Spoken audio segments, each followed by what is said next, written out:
Okay, let's continue. MCQ number 6. A parking fee is 50 pesos for the first 2 hours, then 20 pesos for every succeeding hour.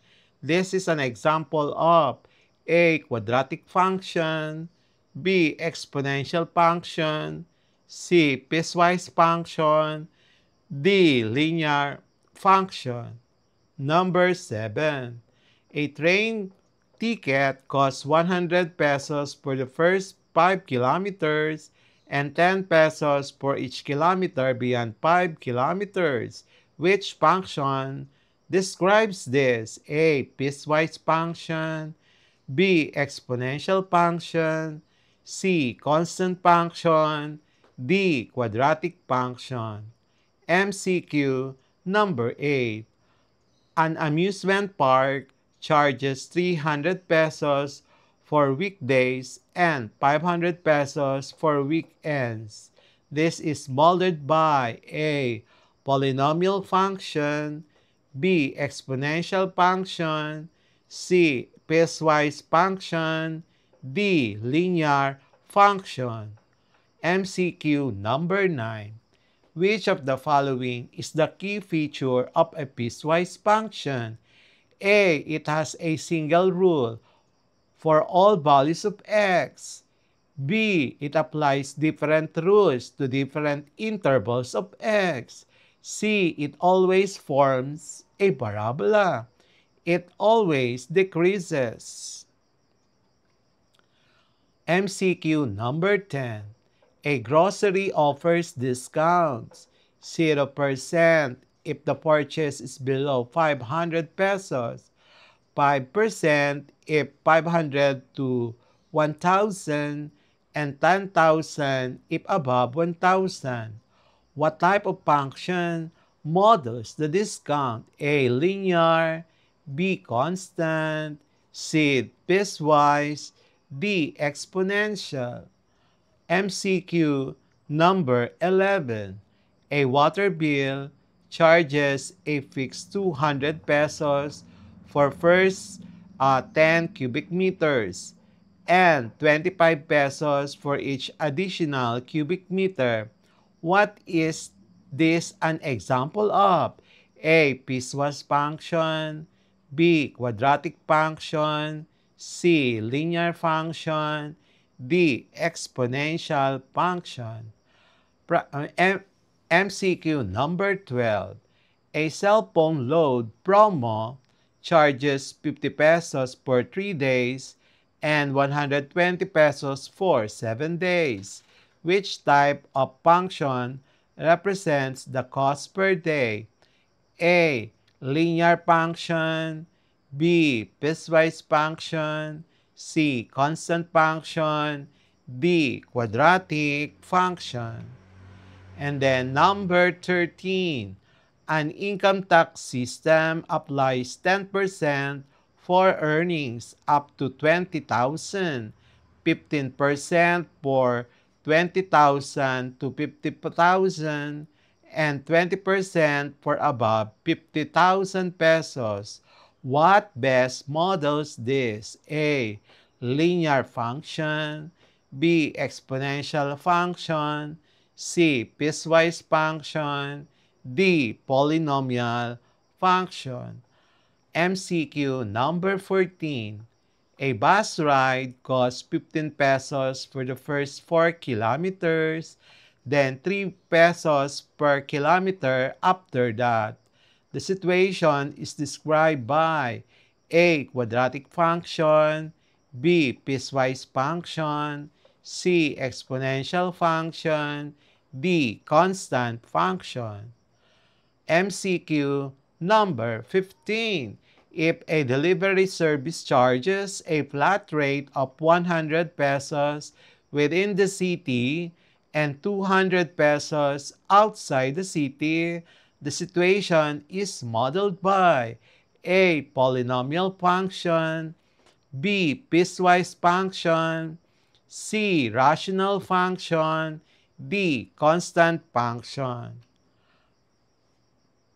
We have MCQ number 16. Which scenario is best described by a piecewise function? A. The population growth of a city. B. The area of a circle as radius increases. A. C. A train fare depending on the distance traveled. Letter D. The speed of light in vacuum. Number 17. A cell phone plan offers 500 pesos for the first 5 gigabits of data and then 100 pesos for every 1 gigabyte beyond 5 gigabytes, which function applies here? A. Exponential function. B. Piecewise function. C. Constant function. D. Quadratic function. And then MCQ number 18. A food delivery service charges a 50 peso delivery fee if within 3 kilometers and 100 if more than 3 kilometers. This is an example of A. Linear function. B. Piecewise function. C. Exponential function. D. Polynomial function. MCQ number 19. An amusement park charges 200 pesos for children, 400 pesos for adults, and 300 pesos for seniors. Which of the following best describes the pricing rule? A. Piecewise function. B. Exponential function. C. Constant function. D. Quadratic function. MCQ number 20. A piecewise function is used in practical problems when A. A single formula applies to all cases.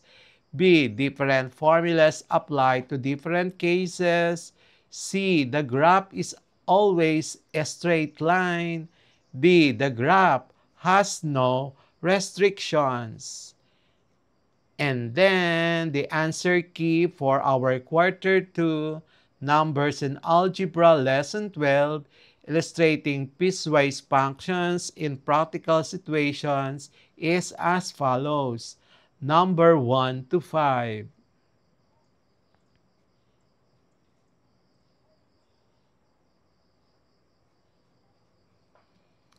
Number 6 to 10.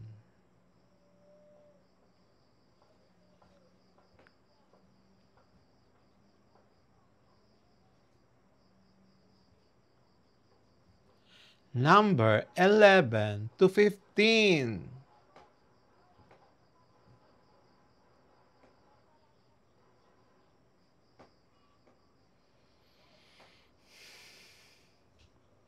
And then number 16 to 20.